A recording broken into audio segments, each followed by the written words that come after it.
I'm good then. Cool.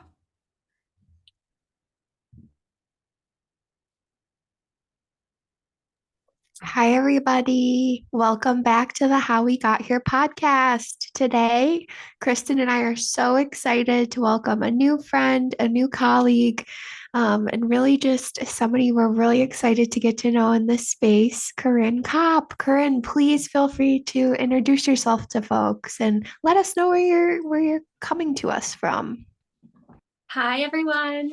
I'm Corinne. I am at present in Surfside Beach in South Carolina, though I've been traveling around the past few years doing intuitive healing and mental health services.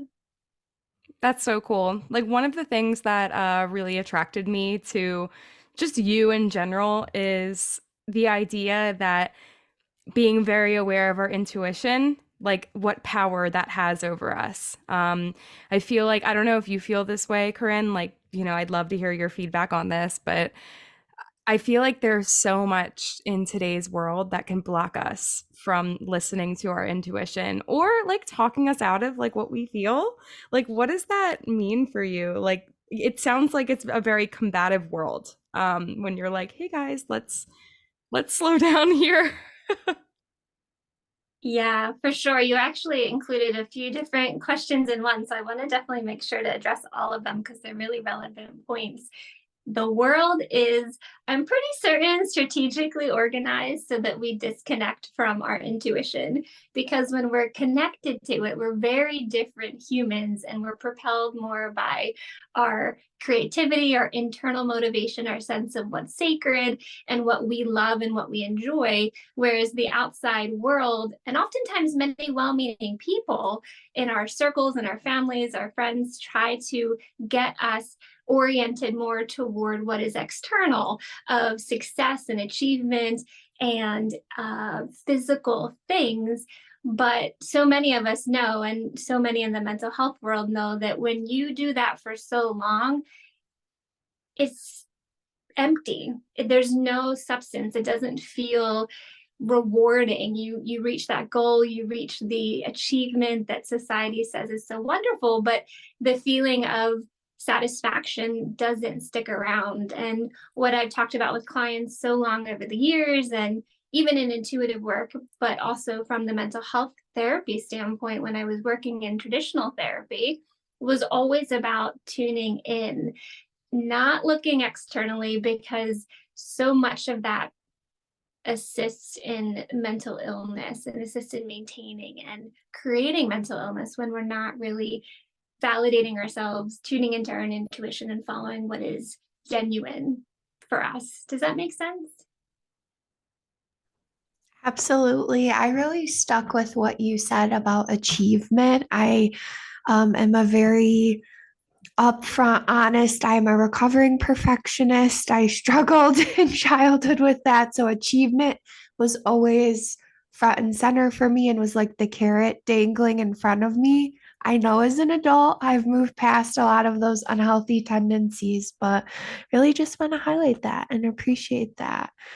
Corinne, I'm so excited and intrigued, obviously, but more curious to hear how you landed in this work. Your voice and your passions for intuitive healing are so needed. And of course, Kristen and I have enjoyed perusing your website and getting to know you via Google, but would just like love to hear more about your journey to this field and a little bit more about your background.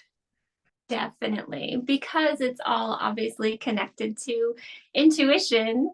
I I guess if we go back to high school in terms of that time frame when you're figuring out career, right, and everyone's asking you what you want to do next, where you want to go, who do you want to be, how do you want to be in the world, I didn't really have a sense of that. I had a lot of external perspective presented to me of what I would be good at or what I could excel at, but I didn't have my own internal gauge and barometer.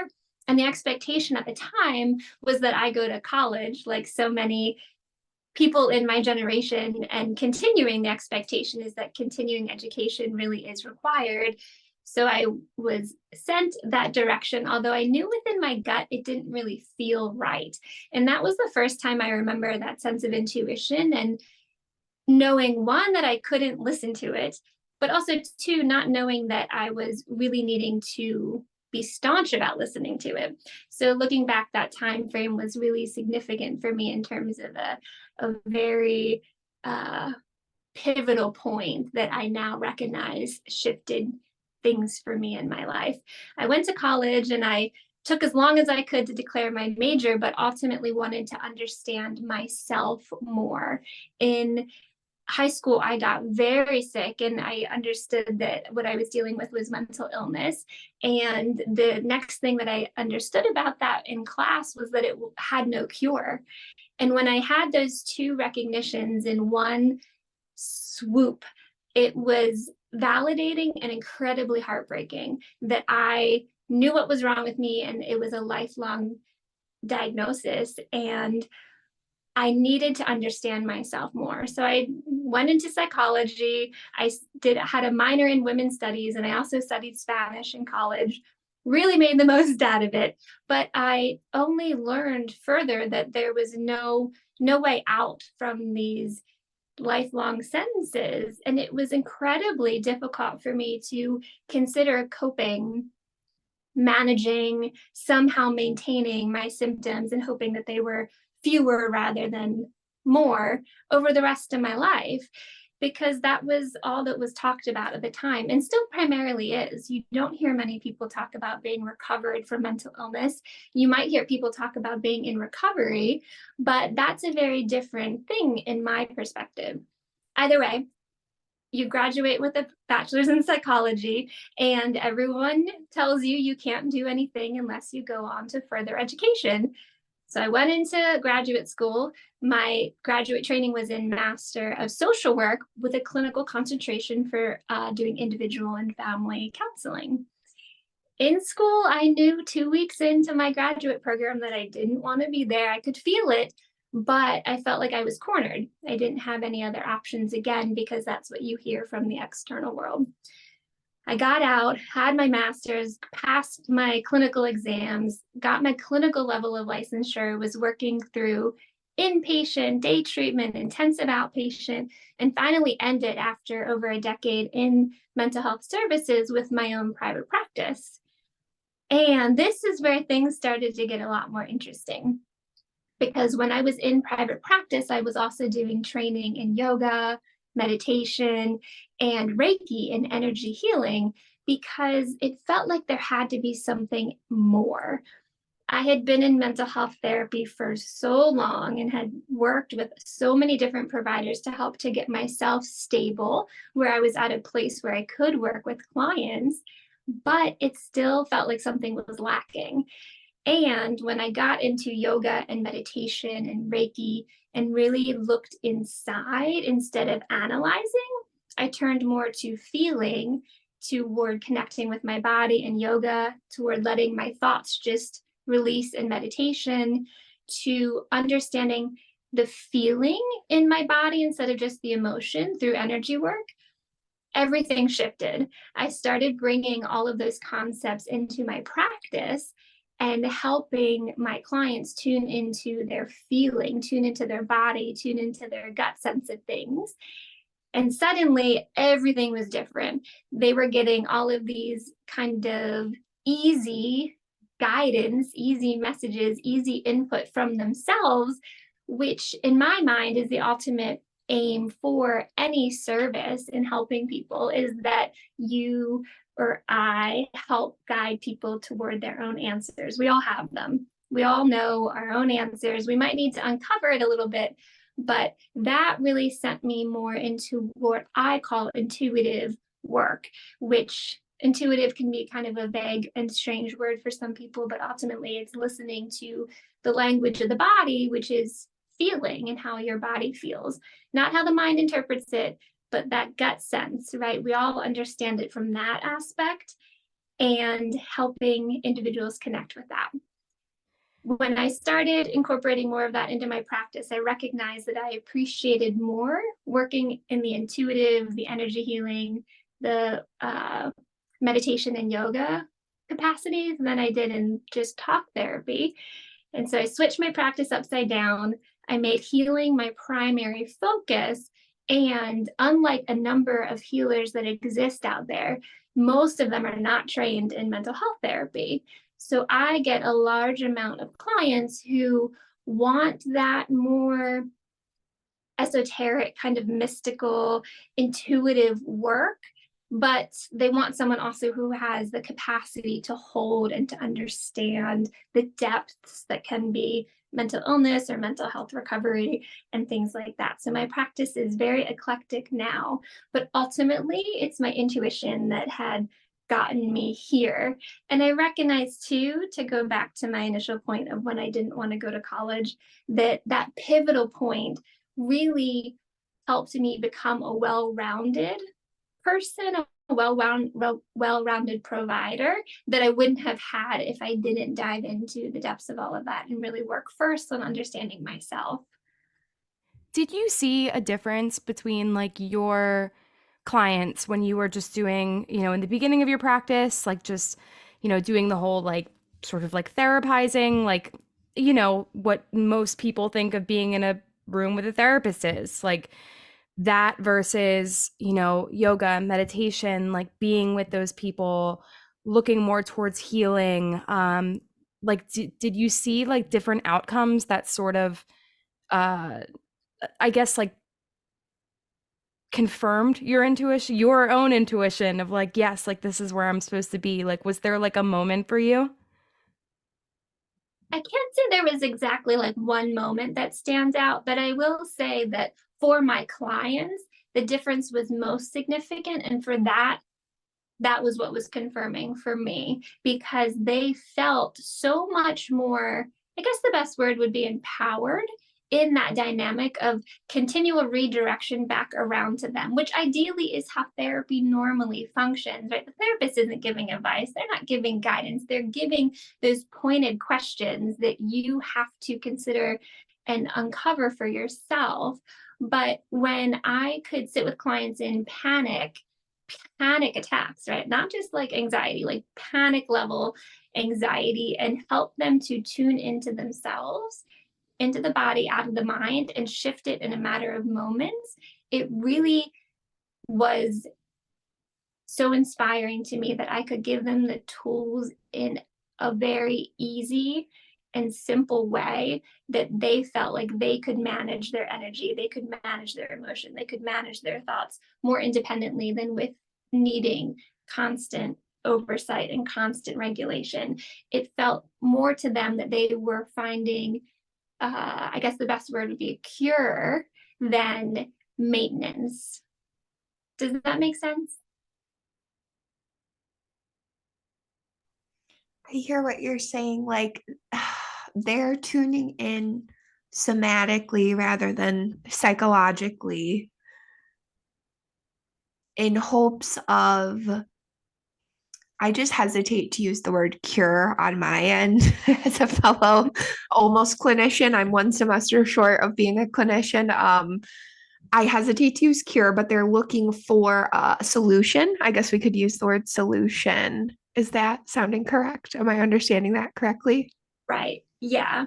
And I don't mean to say in the sense of one time in practicing Right. this solution focused piece is curing it. However, just as mental health develops from practicing, or mental illness develops from practicing over and over the thoughts and the feelings, the emotions, and the behaviors related to diagnoses, the opposite, I believe, is also true. And the only reason I state that is from my own experience of practicing all of the opposite in terms of leading toward health and wellness and recovery, which I believe is in connection to myself.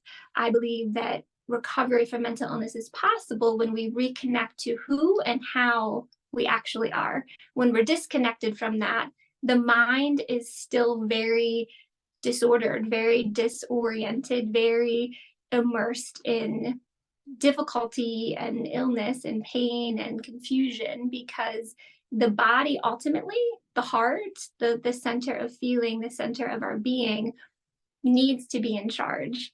we know that from a very general standpoint of someone being able to be non-functioning in the brain, but still considered to be alive because the heart is functioning. And so that to me pinpoints that the heart is really, if we center ourselves here, this is really the primary driver, and the mind we can use secondary. And when we have that order of heart primary, mind secondary, supporting that dynamic, I believe that mental illness can completely reverse. But when the mind's still in charge and the heart is secondary, that dynamic, it's almost like a toddler. When we talk about kids being parentified and they start freaking out and having all these behavioral issues, they know on some level that they're not capable of being in charge, of being able to manage everything that's expected of them. The mind, in my perspective, functions the same way, that it kind of is like a parentified child when it's put in charge, and it's not capable of making those decisions independently. And that's why I will use the word cure, but I know that perspective is different, that when the heart is in charge and the mind comes in only as support, I think it completely changes the experience of the mental realm and mental health, and can really transform people's experience. Yeah, I mean, I think about like just like intuition in general and like looking at that piece, right? Because like when I can only speak from like my own experience, but and like the experience that I've seen with people that I've talked to over the years, you know, if there's a person that comes to me and they say, you know, Chris, like I'm having like this issue. You know, I feel like I can't sleep. I feel like the only way that I can fall asleep is if I'm watching something or like something's playing in the background, and I feel like that I'm busy from like 8 a.m. to 11 p.m. and like they can't stop, right? And like I myself am not a clinician, but the first suggestion that most people make is like, okay, like you should go to your primary, right? Like go to your primary and talk to them. And then usually the next step is the primary says, okay, this is what I'm probably going to do for you, either prescribe a medication or send you to a psychiatrist. Like it's very like that's like how the system rolls, which I'm sure that you've seen. And like there are different modalities in like how we take care of our mental health, you know, different severities I've seen over the years. But I can only say from my own experience that like even when I started practicing yoga, like I was in treatment, you know, and I thought it was like, how is this going to help me? Right. Like that was my first thing was like, this is not going to help me. Like I have way too much going on. Like how is taking 45 minutes out of my day to like stretch? That was my thought process. And we did yoga once a week, twice a week. And it did improve, you know, when we're talking about like symptoms, right? Like it improved my well-being. It made me feel more connected, be more really intentional with connecting with my body, connecting with my mind, and like having them sort of meet again. You know what I mean? Like, okay, like this is what's going on. But I think that, you know, having different modalities, different access points is extremely important. Like you don't just need to do one thing, and then if that doesn't work, it won't work. Oh, definitely. Because what's the verbiage? Like if you go to a surgeon, they're going to want to do surgery. If you go to a chiropractor, right, they're going to want to adjust you. If you go to this other provider, right, whatever provider you go to see is going to recommend the way that they go about treatment and the way they go about healing. And that's wonderful because we need every single person and every single avenue that people can access to help themselves improve in their lives, whatever that looks like for them. So we need the surgeons, we need the physicians, we need psychiatry, we need therapists, we need healers, we need people who do yoga and Reiki, and that all of those will build on each other, however it works for each individual. When I first did yoga, I was in college and I hated it. It was the worst experience I had ever had because it was the first time I was forced to sit with myself, not say anything, and to deal with all of the emotion that was stuck in my body that was coming up from all the positions that I was in. It was horrible. I remember thinking I am never, ever going back to that. And then, about a decade later, I was in yoga teacher training. So it planted a little seed, but it is so valuable to have all of these different providers, and whatever works for somebody. Like if you're drawn to something and you feel like I'm going to go see my primary, like I trust them, I want them to help me, whatever they say, go to your primary. If you don't want that, right? You don't have a primary doctor, whatever, you want to do yoga, like go to yoga. That's that part of intuition, right? And following what feels right for you.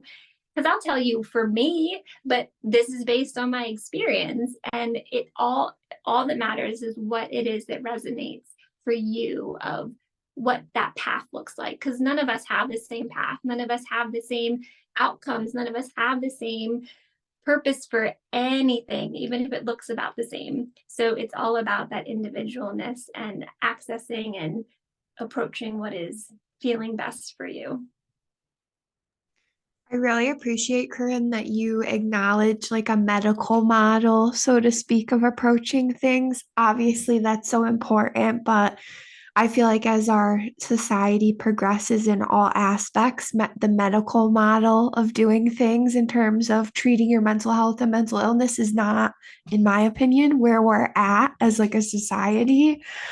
So just really appreciate that. And I guess I'm curious to hear more about like what is like a first session like with you, or what are some like preliminary topics, or like what does the work look like with you in I guess like a first or second session? Definitely. Can I speak to something you brought up in terms of the medical model first? So I really appreciate you saying that, of how I think things are shifting, because the medical model for so long has looked at things in pieces, right? Well, there's an issue in the lungs, so we'll look at just the lungs, but the whole body is connected, that we can't separate things out. And with that, the overall premise is healing the system as a whole. And I think that's where people are getting frustrated with the traditional medical model, that they have felt left down in different ways, that, okay, well, they treated this one issue, but then it caused this other issue. So it can't be just pieces. And I think individuals have experienced often this disappointment in the way that things have been approached. And ultimately, the way I look at it is that it can't possibly remain the same, just because everything changes over time and evolves. But if we bring in quantum physics for just an itty bitty bit, and just a tiny bit of quantum physics, what that shows us is that everything is energy. So the microphone, the headphones, the cameras, the lighting, right, the chair behind me, the walls, everything has a molecular structure that is vibrating at a certain level. And the lower the vibration, the more dense it appears. The higher vibration, the less it seems to have a physical substance. Just like the air right in front of me, it has a molecular structure that's vibrating, but it's different than the wall behind me that looks so solid. So all of that to say that the whole structure of how things have been focused in this piecemeal way does need to shift into the whole, because everything is energy and it's all connected, and we can't separate it out anymore. And I think that's the way that we're going. If it's the medical field, it's the mental health field, it's financial, legal, all of them, I think, are requiring this shift to more of a comprehensive approach than pieces, which is really wonderful, because for us in our own individual nature, it's going to be so helpful, because we'll be addressing ourselves more as a whole too, as well as all the systems around us. That's just a little tidbit that I wanted to mention in respect to the medical model, that I think it is great that it's shifting and changing and evolving as we ourselves do too. Before we get to that, that's the question that Kelly was asking. I need to like, I'm like, wait, but what, right? So like, but what if like You ever like walk into a room and it just feels like fucked up? You know what I mean? Like it's like Often, that it is my just life feels often. like, Me too. oh God, like I got to get out of here. Or Mhm. like I mean, I've walked into places and I felt physically sick having to leave. And it's like I'm like, is that the energy? Is that just me being weird? Like is that like in relationship to your practice? Like is there these, you know what I mean? Uh-huh. Yeah, that's an excellent question. That has been my experience since I was a kid, and I didn't understand it at all because nobody talked about it. And I was the sensitive one. I was the one that was just too much and too emotional and too feely, and it got discounted. But now I recognize that it's really a superpower, that in terms of the spectrum of emotion and sensitivity, I mean in being a sensor, just like microscopes, right? So long ago, before they existed, we didn't believe there was such a thing as a cell. Now we know that there are cells in our skin and our hair because there's been more sensitive microscopes to detect them. So sensitivity in terms of the ability to sense is a spectrum. And I notice I am very far up on the spectrum. And there's many other people, I think many people who do struggle with mental illness and drug and alcohol abuse and things like that, I believe have a high level of perception, a high level of sensitivity, a high level of awareness. And because no one in our culture talks about it, we don't know what to do with it. And it really disconnects us from ourselves. We get deterred away from it. I tried to shut it down. I tried to stop being sensitive. I tried to keep my cool, tried to not be emotional. And then I was just shoving it all inside. And then I got really depressed and I developed anxiety and an eating disorder and suicidal ideation and eventually substance abuse. I just kept shoving it all in, which was making me more and more ill, trying to disconnect from my sensory body that is always feeling and always sensing everything. But everyone doesn't sense as much. But when I walk into many places or when I meet people, sometimes I'm just like, nope. And I don't go about it like, oh my God, I don't like your energy. I gotta go. I just politely distance myself or just draw that boundary of, yeah, I gotta run, gotta go. Or actually I'll be, back another time, maybe. I don't make a thing of it because most people don't appreciate if you're like, oh, your energy is like, ew. And what does that mean anyway?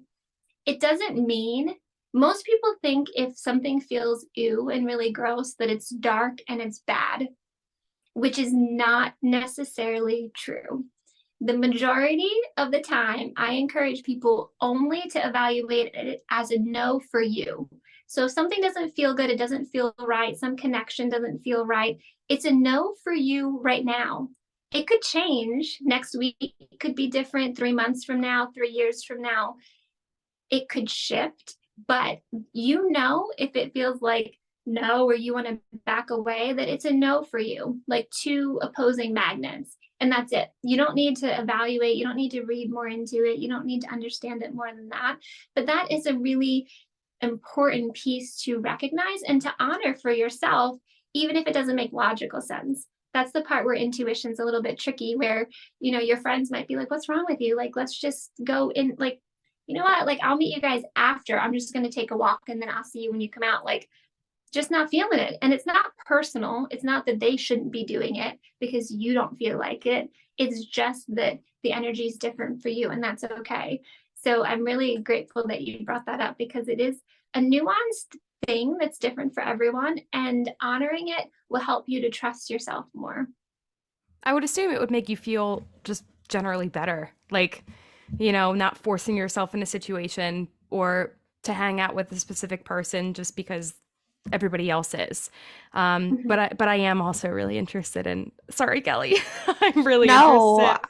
I Segue. so appreciate that. I think I'm really feeling that at least the end of 2023 right now, the beginning of 2024, I feel like I'm tuning in more to that intuition. And especially in a lot of friendships and relationships recently, like I've ignored that feeling, that voice, that like red alert in my brain for so long. And I'm just starting to realize, well, this doesn't feel right. And that's enough. I don't owe myself an explanation more than that. I don't owe other people an explanation. It just doesn't feel right. It's not a good time to experience like the physical symptoms coming with this. And I just need to honor that and like respect myself and what I want by honoring that. But I feel like, of course, as you've said, Corinne, countless times now, like that's a continuous process throughout our lives. That's just not going to stop when I turn a certain age or when it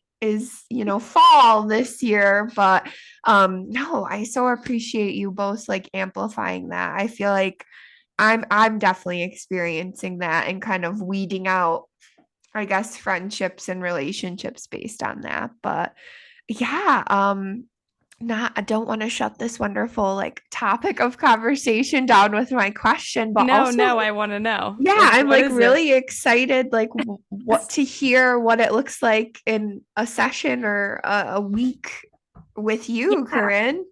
Yeah, for sure. And I'm sorry, but I'm not sorry. That's not true. I want to interject one other piece. I swear we will get to sessions. However, because in this, we are essentially talking about what I would talk about with clients in session, right? If they're bringing up these questions or wanting to understand intuition and it's more conversational, intuition and being triggered. They're very important topics to understand because a lot of times when people begin to listen to themselves, they're also beginning to listen to their triggers. And they're very different things. When we get triggered, a trigger is very intense. It's very emotional. It's very rapid. It's very fast.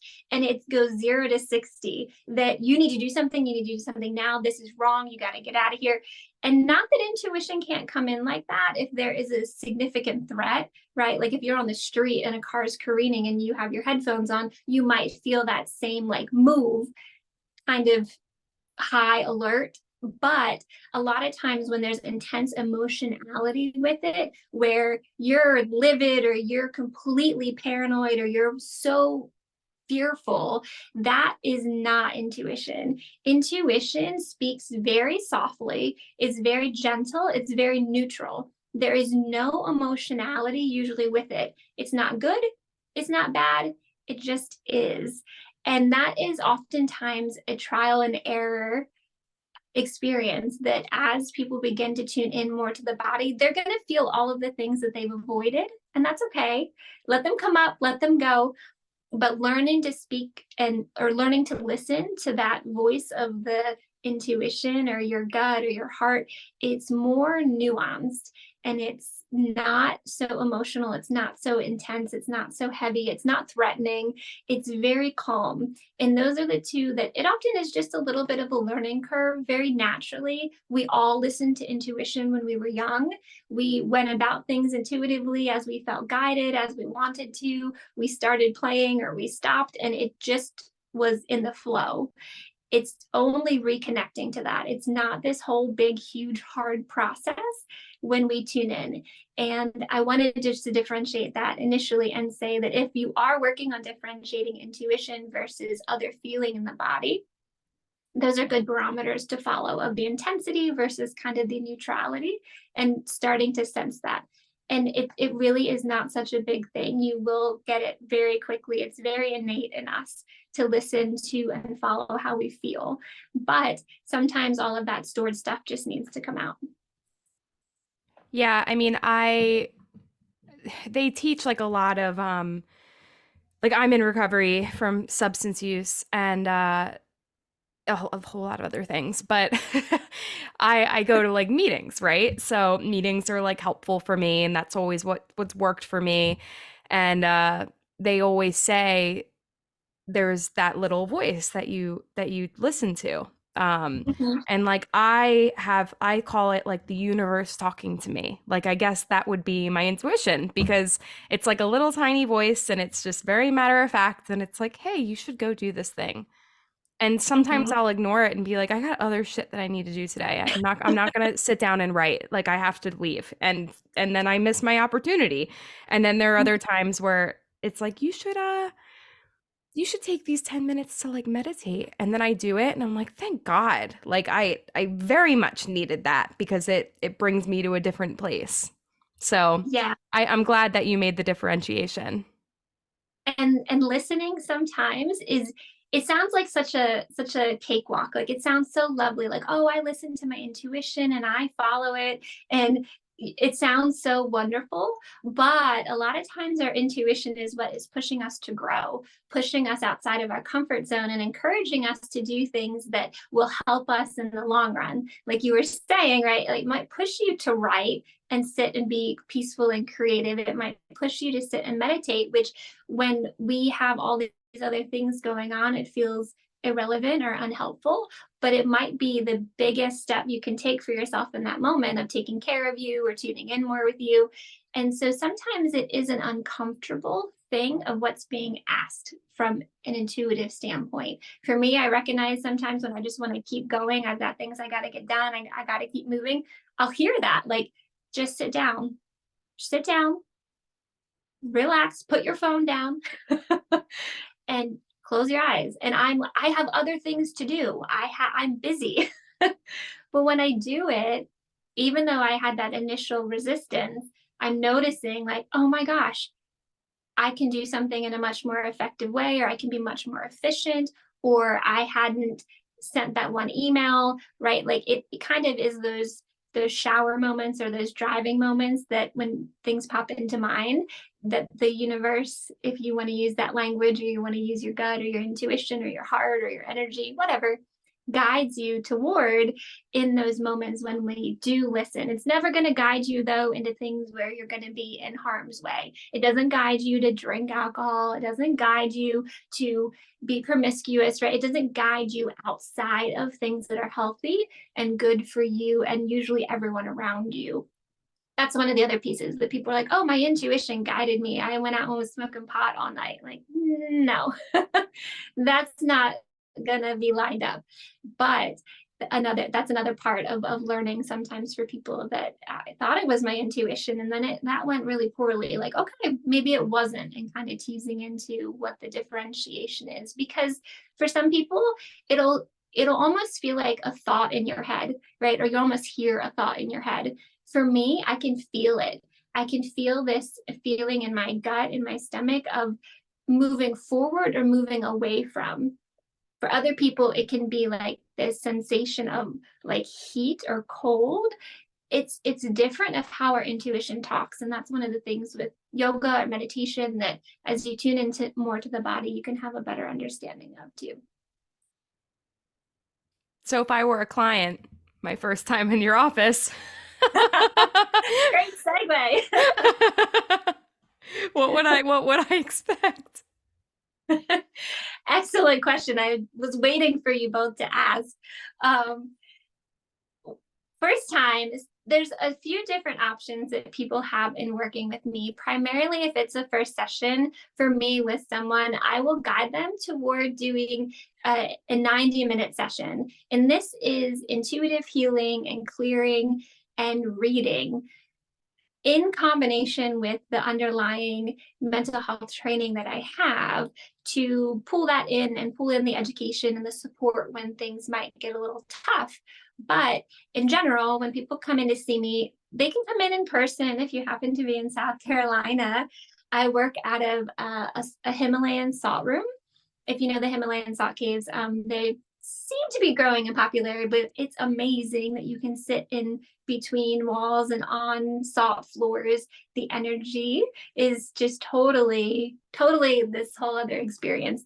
Either way, I work in a salt cave here in South Carolina, but I do remote sessions as well. And if someone comes to see me in remote session, typically we'll do the 90-minute session, which initially I usually prefer that people will do meditation first. I'll sit on my end, they'll sit on their end, and we'll tune in to whatever's needed. And a lot of times that's me sitting and kind of feeling and sensing their energy and guiding them toward what is recommended for relaxing the shoulders, or if there's stuck energy in the abdomen or in the throat, I'll lead them on a bit of their own energy clearing that they could also take and practice with them when they're not in session. So we go through that in a meditative energy clearing type of work together, while I'm also tuning in and reading some of it. And when I say reading, I'm feeling in my body what is going on in theirs. And this started a long time ago when I was still doing traditional mental health therapy. When my clients would walk into my office, I would feel immediately sick to my stomach. I would feel tightness in my throat. I would have an immediate headache. And I didn't understand at first what was happening until they sat down and they were like, oh my gosh, I've been so sick. My stomach hurts so much. I don't know what's going on. And I was like, okay. Or my client would come in with sunglasses on, right? Like, my head hurts so bad. It's not a migraine. I don't know what it is. And I was like, oh yeah, my head hurts too. And I could, from that, understand it better to help them to release and move it. So when I say I'm reading a client's energy, what I'm doing is I'm just tuning into how I feel, because that's a very clear sense for me, and then helping them to shift that energy. A lot of times we'll do breath work. Breathing is fantastic.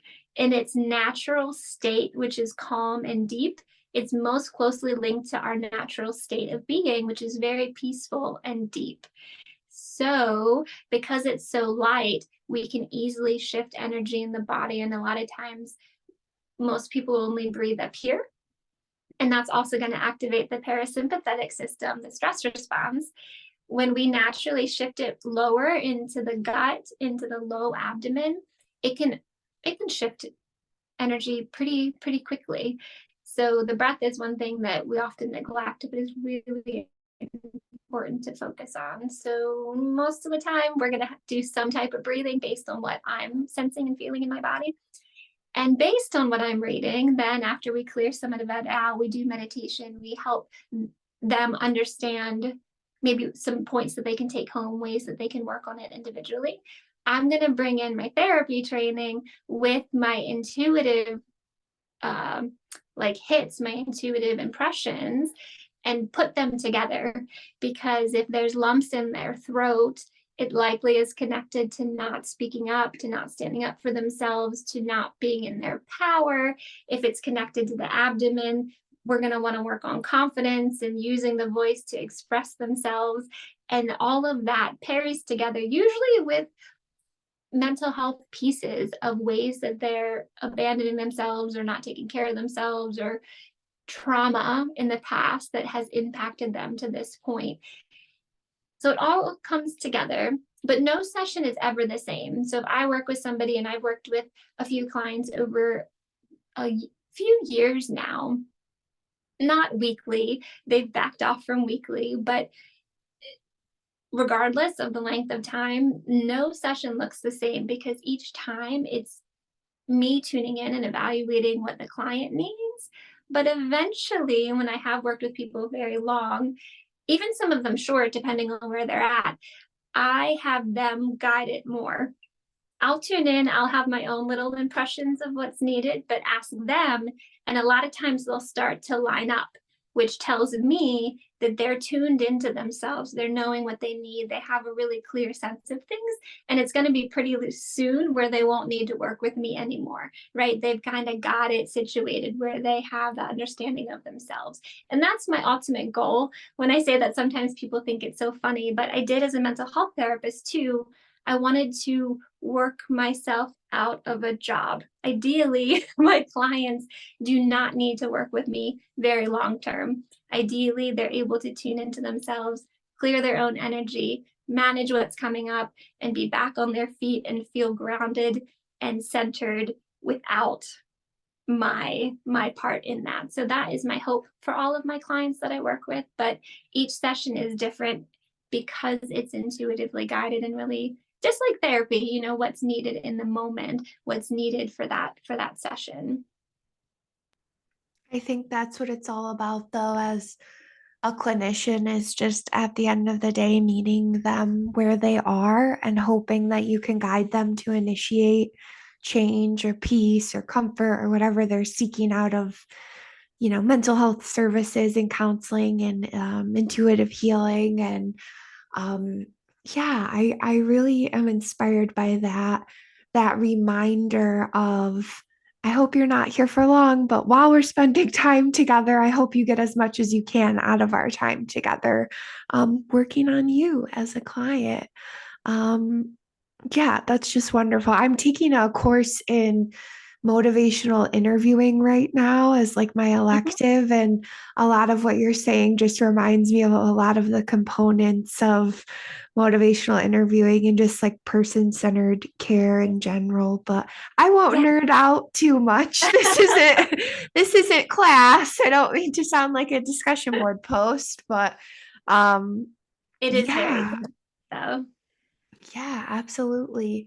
Um, yeah, I don't know I why can my add mind. Yeah. something Mhm. too, because when clients keep coming, a lot of times too, they'll have a preference of, you know what, I don't even know. I don't even know today. I don't want to talk about anything. Like I don't know. I'm just so confused, so unsure. Can you just clear my energy and then we can talk about what comes up for you? Like, okay, sure, right? Because that's them understanding where they're at and voicing where they feel like they can function, and I can support that. So some clients after the first session, they're like, you know what, I really want to do more conversational type pieces. It's not therapy. I don't say that I function in that capacity anymore because it's got so many other components and it's shifted so much from traditional therapy. I don't want people to think that that's what I do, because it's, if you know what traditional therapy looks like, it's not that. It has those components, but it's so different that it wouldn't be fair to say that that's how I function. But we can incorporate, kind of like our conversation now, pieces that help them to understand what intuition is, or what energy is, or how it moves in the body, or maybe how they hear or feel their own intuition, or what blocks are coming up for them.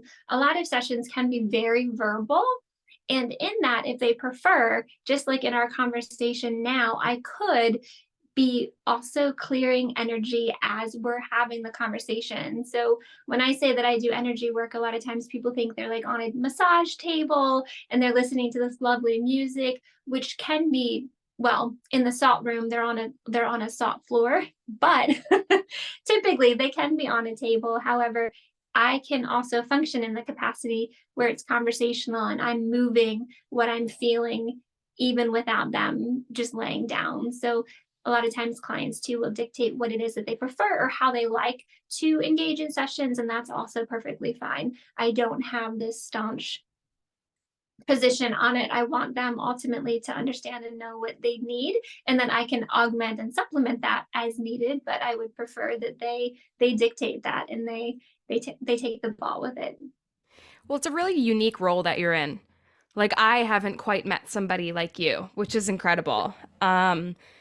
Just that, giving the client like agency of like, okay, like this is, you tell me what you need and I'll try to meet you where you're at. And I always appreciate that. I mean, I know like just like in healthcare in general, it can be really scary as a client to like Mhm. speak up to your to the person, because like maybe it's not necessarily what the person is trying to do, but like, speaking to my doctor, right?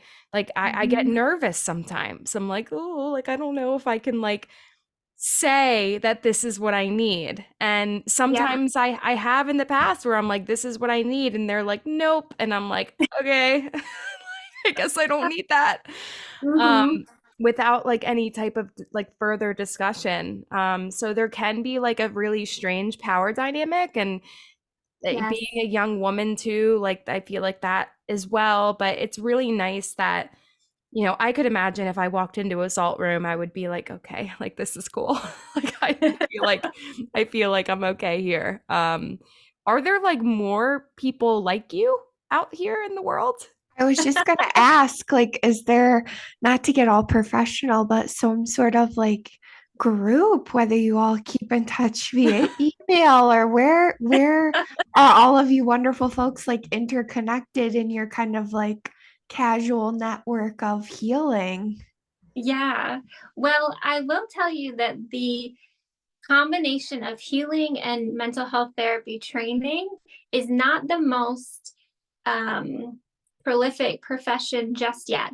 I do think that many of my colleagues in the mental health therapy world who are trained that way are feeling like they need other ways of intervention. They need other things to offer their clients because the issues that people are approaching and they're carrying, they're dealing with, they're so complex and they're so heavy and they're so challenging. And it is a lot of work, both for clinicians, but mostly for clients, for people seeking care. They have a myriad of issues going on. And I say that with so much love because I had been in that same category, that it is a lot.